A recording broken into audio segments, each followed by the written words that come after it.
Olá pessoal, estou aqui com vocês para mais uma das nossas aulas de física e hoje nós vamos falar aí da energia mecânica e suas modalidades. A energia cinética que está vinculada ao movimento e a energia potencial que está vinculada ao posicionamento dos corpos. Vamos observar então um diagrama aí que mostra a relação entre essas energias.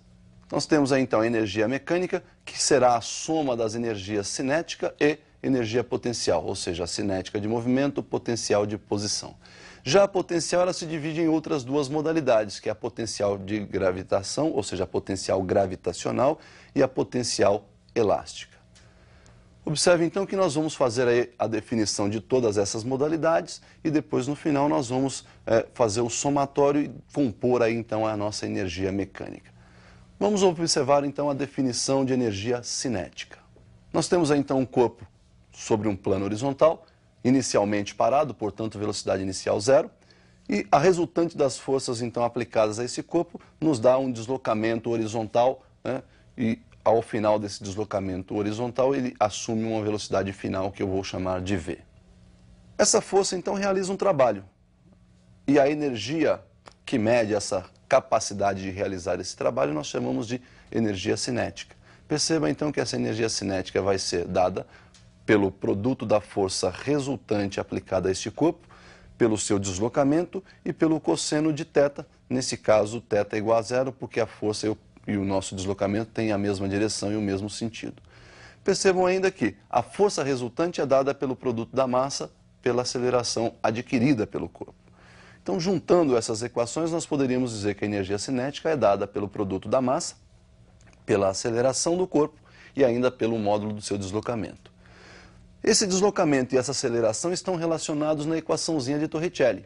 Então, pegando a equação de Torricelli, nós sabemos que a velocidade final elevada ao quadrado é igual à velocidade inicial ao quadrado mais o dobro da aceleração vezes o deslocamento. Uma vez que a nossa velocidade inicial é zero, nós podemos dizer então que a velocidade final ao quadrado é igual a 2 vezes a aceleração vezes o deslocamento e já vou dividir essa equação membro a membro por 2 vezes a aceleração. Então ficou assim, olha lá, velocidade elevada ao quadrado dividida por 2 vezes a aceleração, igual ao dobro da aceleração vezes o deslocamento, dividido aí pelo dobro da aceleração. Percebam então que nós podemos, no segundo membro, simplificar o dobro da aceleração. Temos então que v quadrado sobre o dobro da aceleração é igual ao módulo do deslocamento. Substituindo então isso na nossa primeira definição de energia cinética, temos que a energia cinética é dada pelo produto da massa, pela aceleração e ainda por velocidade ao quadrado sobre o dobro da aceleração. Posso simplificar a aceleração, de onde sai aí que a energia cinética é o produto da massa pelo quadrado da velocidade, dividido por 2. Então, como nós vimos, a energia cinética é diretamente proporcional ao quadrado da velocidade. E mesmo então que a velocidade seja negativa, como está elevada ao quadrado, nos dá um resultado positivo. Portanto, a energia cinética sempre será positiva. Uma outra observação é que a velocidade depende do referencial. Consequentemente, a nossa energia cinética também depende do referencial. Observe o gráfico da energia cinética em função da velocidade.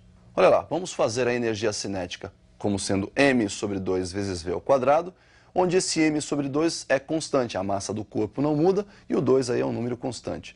Eu vou chamar esse m sobre 2 de c. Portanto, a nossa energia cinética vai ficar da seguinte forma. Energia cinética é igual à nossa constante c, multiplicada pelo quadrado da velocidade.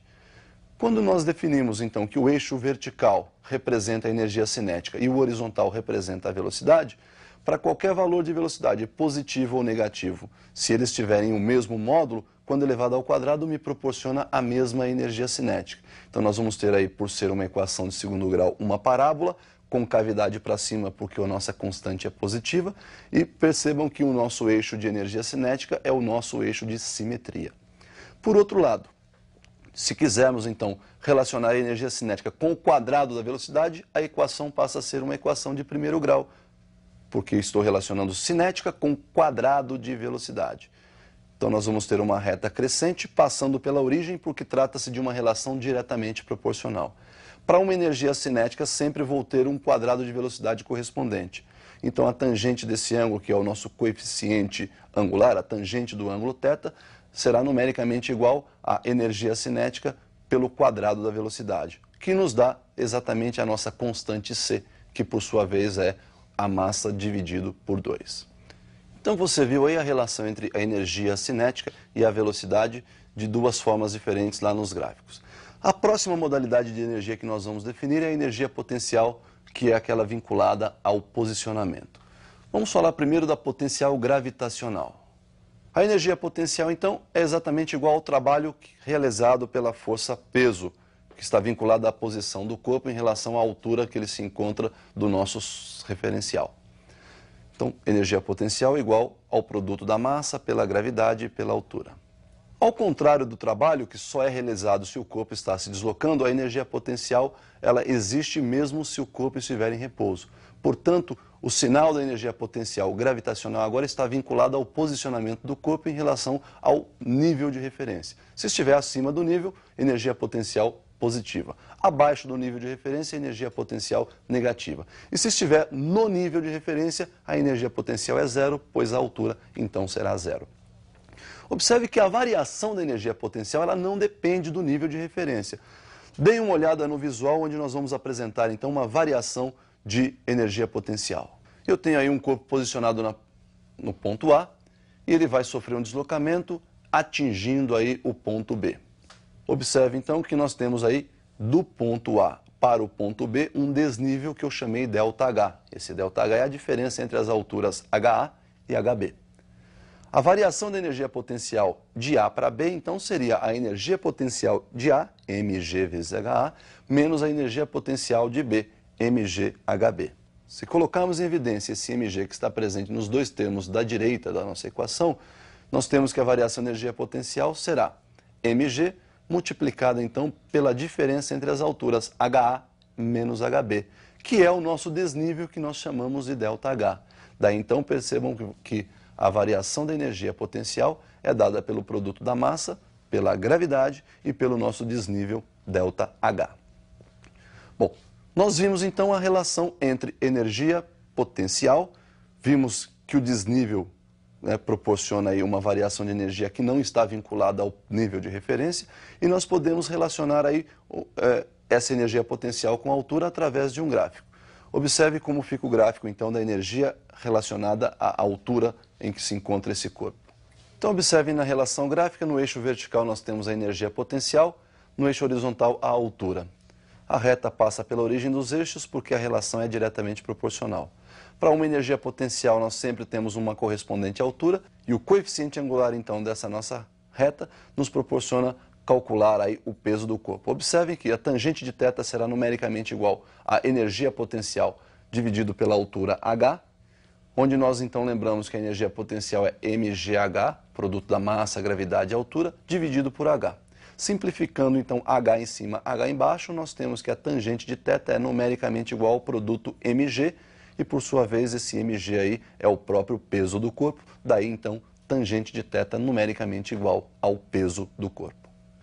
Observe que quando nós falamos de energia potencial para um corpo extenso, a altura que nos interessa agora é tomada a partir do centro de gravidade desse corpo.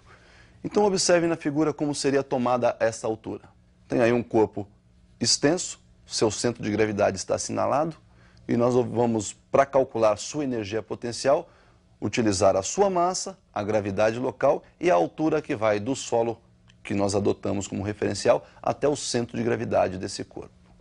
Então, pessoal, nós vimos aí a definição da energia potencial gravitacional. A outra modalidade de energia potencial é a energia potencial elástica. E nós vamos, antes de falar dessa energia, observar a lei de Hooke. Fiz para você um visual onde nós vamos definir essa lei. Bom, então a lei de Hooke pode ser entendida da seguinte forma, olha aí. Uma mola no seu comprimento natural está pendente aí do teto de uma sala e você vai então aplicar uma força na sua extremidade livre, fazendo com que ela sofra uma deformação que nós vamos chamar de x, que é a diferença entre o comprimento final, após a deformação, menos o comprimento natural da mola. Quando você aplica essa força deformando a mola reage, tentando voltar ao seu comprimento natural. Esta força nós chamamos de força elástica. A força elástica, então, segundo Hooke, é dada pelo produto de K, constante rigidez da mola, pela deformação sofrida por essa mola, ΔL. Vamos chamar esse ΔL de x. Temos então que a nossa força elástica é dada pelo produto da nossa constante de rigidez K e a deformação x sofrida pela mola.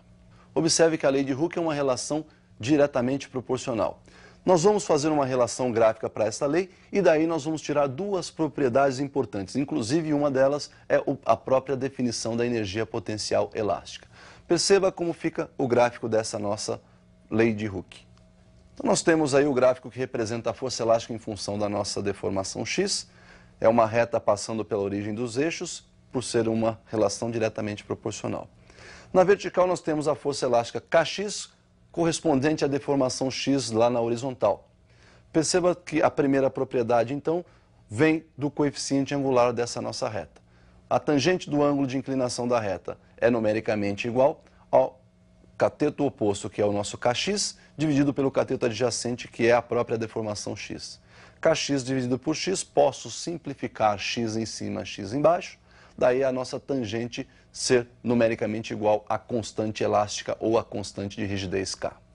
A segunda propriedade é a própria definição da energia potencial elástica, uma vez que se você calcula essa área achurada que aparece no gráfico para a deformação x, ela mede o trabalho realizado pela força elástica. E esse trabalho é medido através da sua energia potencial elástica. A energia potencial elástica mede a capacidade que essa força elástica tem em realizar esse trabalho. Daí, então, nossa energia elástica é numericamente igual à área, que é dada pelo produto da base pela altura e dividido por 2. Altura x vezes k, ou kx, base x, dividido por 2. K vezes x, kx ao quadrado sobre 2 é nossa energia potencial elástica. Bom, pessoal, então nós temos aí definidas as modalidades de energia. Energia cinética vinculada ao movimento e a potencial vinculada aí ao posicionamento. Um conceito bem importante, bastante importante para nós aí, é o conceito de sistema conservativo. É aquele sistema onde a energia mecânica se mantém constante. O que vai acontecer nesse sistema é que, ora a potencial se transforma em cinética, ora a cinética se transforma em potencial, mas o somatório dessas energias vai se manter sempre constante. Bom, por hoje o que nós tínhamos para falar era só isso. Espero você no nosso próximo encontro, na nossa próxima aula.